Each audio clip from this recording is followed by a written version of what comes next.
The sun was just beginning to cast long shadows across the city as a man appeared at the front doors of one of the tallest glass towers downtown.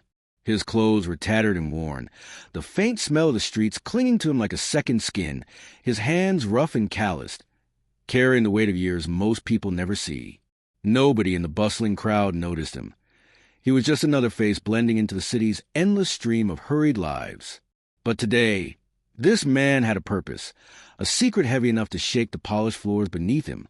The manager of the building, a sharp-featured woman named Claudia, was reviewing schedules when a man approached a reception desk, his eyes steady but tired. Claudia barely looked up, assuming another panhandler or lost soul, and her voice cut to the hum of the office like ice. "Can I help you? Because if you're here to ask for money, I suggest you leave before I call security." The man's jaw tightened, but he did not flinch. Instead, he replied calmly, "I'm here for a meeting with Mr. Reynolds." Claudia scoffed, glancing him up and down, her gaze dismissive and cold. "Mr. Reynolds doesn't meet with panhandlers." The man's lips twitched in a faint smile that didn't reach his eyes. "I'm not a panhandler. I am the owner of this company." The words hung in the air, heavy and unexpected, like a thunderclap in the sterile office. Claudia blinked, then laughed, a harsh, short burst of disbelief. "Owner? You?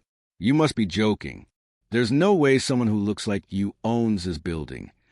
Her colleagues nearby chuckled nervously, exchanging looks that said this was a joke they all knew. The man's eyes didn't waver.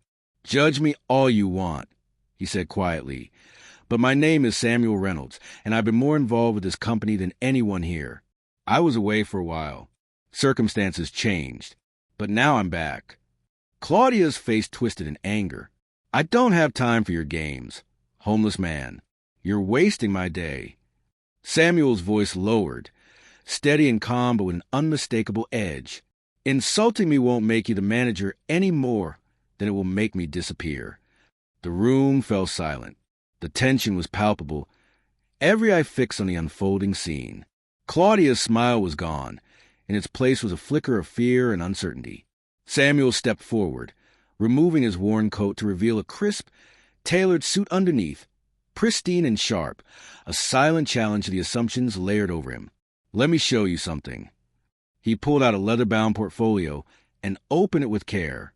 Inside were documents, papers stamped and signed, deeds, contracts, ownership certificates, proving beyond doubt that Samuel Reynolds was the rightful owner. The receptionist gasped softly. Claudia's eyes darted nervously as she reached for a phone, but before she could dial, Samuel raised a hand. "Save the call. Let's handle this here and now." The mood shifted instantly from disdain to disbelief. A few employees gathered around, murmuring among themselves. Claudia's bravado cracked as she muttered, "This can't be right." Samuel smiled again, softer this time. "It is, and there's more you don't know." Suddenly, the elevator doors opened, and a group of suited men and women stepped out. Lawyers, security personnel, and longtime company executives who greeted Samuel with nods of respect and deference. Claudia's colleagues began whispering. Samuel gestured to them. "These are the people who have kept this company afloat during my absence. The board was waiting for me to return, and I'm here to make sure this place runs the right way." Claudia's face flushed with embarrassment, but she wasn't ready to surrender. "So what? You want your job back? You think you can just waltz in here and undo everything I've done?" Samuel's eyes hardened. "I'm here to undo what's wrong, and that starts with how you treat people." Claudia sneered. "Like you? Look around. You don't belong here anymore." Samuel took a slow step forward, voice low and commanding. "I belong anywhere where respect and decency exist. And you? You're about to learn what happens when you lose both." The confrontation escalated quickly. Samuel ordered a full audit of the building's operations, demanding transparency on every level. Employees who had been bullied or ignored found their voices for the first time. Claudia's arrogance crumbled as accusations surfaced of her mistreatment, corruption, and misuse of company resources. Samuel's return was not just a personal victory. It was a reckoning for the entire corporate culture. But just as the dust seemed to settle, a new revelation rocked the company. A covert scheme had been underway to push Samuel out, orchestrated by a rival executive desperate to seize control. Samuel's calm determination turned fierce. This wasn't just a battle for ownership. It was a fight for the soul of the company. In a heated board meeting, alliances shifted, secrets spilled, and Samuel exposed the traitors who thought they could bury the truth. Claudia, caught between fear and rage, was forced to resign publicly, her legacy tarnished beyond repair. The employees who once doubted Samuel now rallied behind him, inspired by his humility, resilience, and refusal to be defined by circumstance. Samuel didn't just reclaim his title. He transformed the company's mission to include outreach programs for the homeless and disadvantaged, using his own story to fuel change. The moral was clear and powerful. Never judge someone by their appearance or current situation. Beneath every worn coat may lie a story of strength, dignity, and untapped power. Samuel Reynolds showed the world that respect is earned not through status or looks, but through integrity and courage, and that second chances are the foundation of true leadership. His journey from the streets back to the boardroom wasn't just a comeback. It was a testament to the enduring human spirit, reminding us all that greatness often hides in plain sight, waiting to be recognized. The company's future was brighter than ever, guided by a man who knew what it meant to lose everything and still rise, proving that true power isn't a title or a building. It's in the respect we show each other, no matter who we are. The dust from the public confrontation hadn't settled when rumors began swirling through the building like wildfire. Whispers of hidden alliances, backroom deals, and the dark underbelly of corporate greed surfaced as Samuel Reynolds' story unfolded beyond the glossy facade of the glass tower. Claudia's resignation had left a power vacuum, and the boardroom became a battlefield as executives jockeyed for position, some eager to align with Samuel's vision, others desperate to cling to their own. Secrets and schemes. Samuel's calm yet commanding presence unsettled the old guard, especially a shadowy figure named Victor Kane, a ruthless senior executive whose influence ran deeper than anyone dared admit. Victor had orchestrated the attempt to oust Samuel years ago, using lies and manipulation to paint him as a failure, a man broken by misfortune. But Victor never counted on Samuel's resilience or his return with allies and evidence that could dismantle even the most carefully crafted lies. One late evening, Samuel stayed after hours, digging through company files and old emails in the CEO's office. The silence was heavy, broken only by the hum of the city outside and the occasional creak of the building settling. As he sifted through a dusty box marked confidential, he uncovered contracts signed in Victor's name, funneling company funds into shell corporations and offshore accounts, proof of embezzlement, fraud, and betrayal. Samuel's heart pounded not from fear, but from the fire of justice burning hotter than ever. He knew exposing Victor meant risking everything, including his own safety. But the truth had to come out. The next morning, Samuel called an emergency board meeting. The room filled with tension as Victor entered, a smug smile masking his unease. Samuel stood and faced him directly, his voice steady but cutting through the room like a blade. "Victor Kane, your actions have endangered this company, its employees, and its legacy. We have evidence of your corruption, and today it ends." Victor's face flickered with anger and disbelief. "You have nothing," he spat, "just the ramblings of a homeless man who got lucky." Samuel smiled, a cold, unyielding smile. "I'm no longer a homeless man, and luck has nothing to do with this. It's about accountability."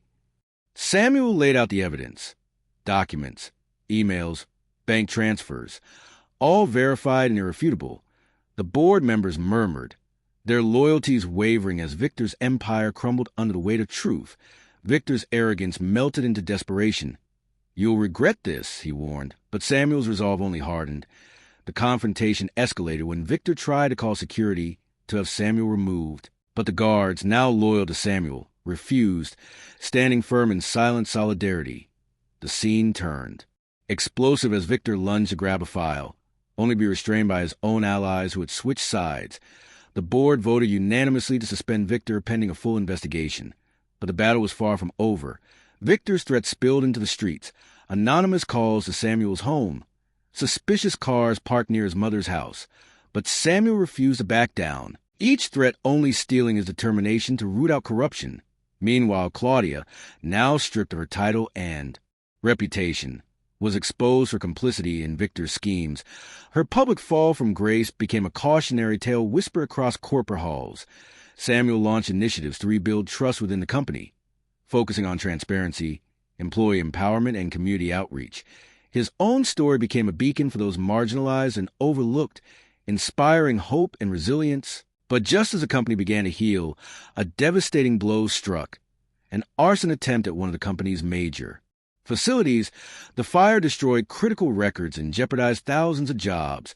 Investigators traced the attack back to an unknown source. But the message was clear. Samuel's fight at enemies willing to burn everything down to keep their secrets safe. Undeterred, Samuel mobilized his allies, called in external investigators, and worked day and night to secure the company's future. His leadership transformed from quiet determination to fierce protectiveness. The board rallied behind him.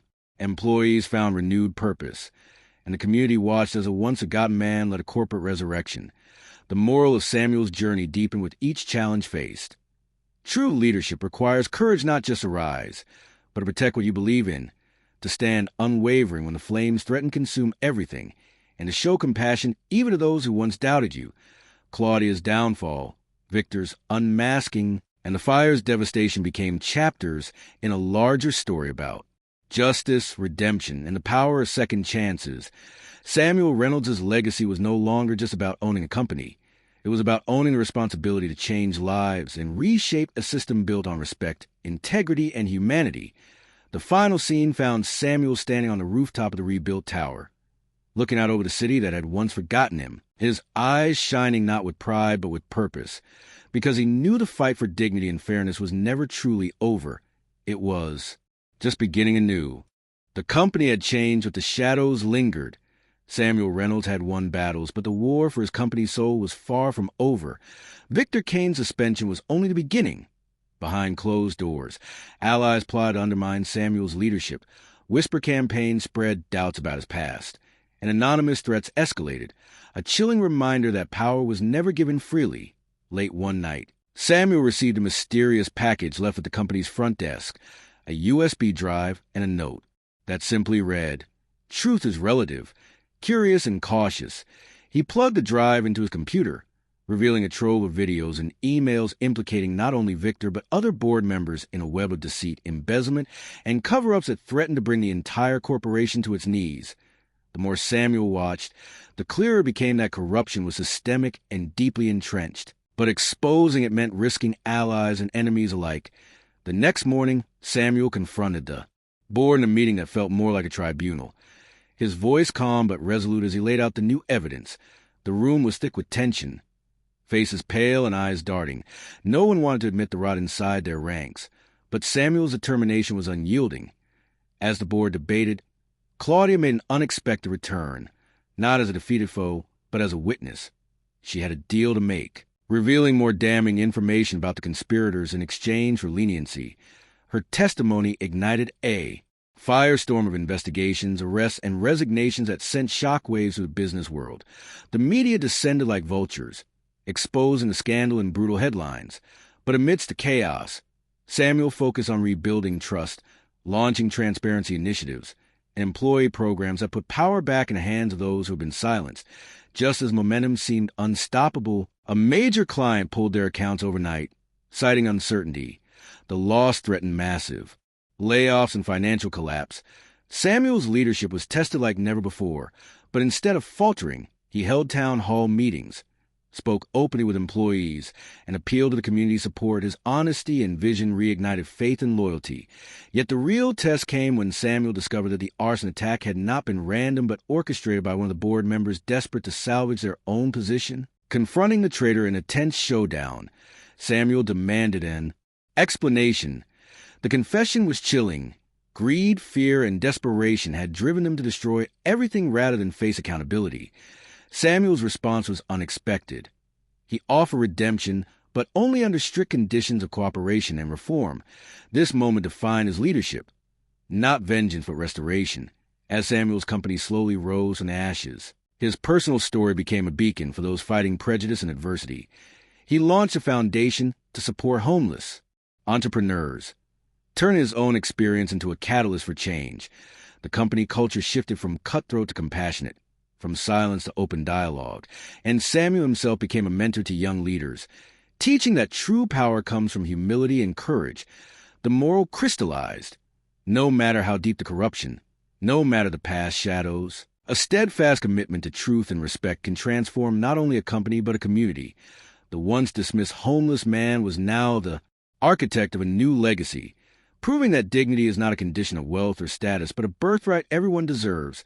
The final scene showed Samuel stand before a crowd at the company's annual gala, his voice ringing clear and strong. We are not defined by where we start, but by how we rise. Let this be a reminder that every soul matters, every story counts, and together we can build a future where respect leads and justice follows. The applause was thunderous, but Samuel's eyes searched the crowd for one face. His mother's proud smile, a silent testament to the journey from forgotten to founder, a journey that was far from over, but one that now carried the hope of many. The company was transformed, but Samuel Reynolds' new transformation was a journey, not a destination. The once towering walls of glass no longer symbolized cold ambition, but a new era of empathy and accountability. Employees walked halls no longer haunted by fear, but alive with hope and respect. Samuel made it clear his mission was bigger than profit. It was about people, about rewriting the rules that had silenced so many. The ripple effect of his fight extended beyond the office. Inspiring. Community programs, partnerships with homeless shelters, and mentorship initiatives designed to give second chances to those society had cast aside. But change did not come without sacrifice. Samuel faced constant scrutiny, his past used against him by detractors who could not accept a man who had fallen rise so high. Threats still lingered, but his resolve never wavered. Claudia's fall served as a reminder that arrogance and cruelty have consequences, and Victor Kane's disgrace symbolized the end of unchecked greed. Yet Samuel's greatest victory was not in ousting corrupt. It was in teaching a corporation to embrace humility, kindness, and accountability as core values. During one company-wide meeting, Samuel shared a story from his darkest days, how homelessness had stripped him of dignity, but never hope, how the scorn he faced hardened his resolve to build something better. The room was silent, hanging on every word as he declared, "No one's worth should be measured by their appearance or circumstances.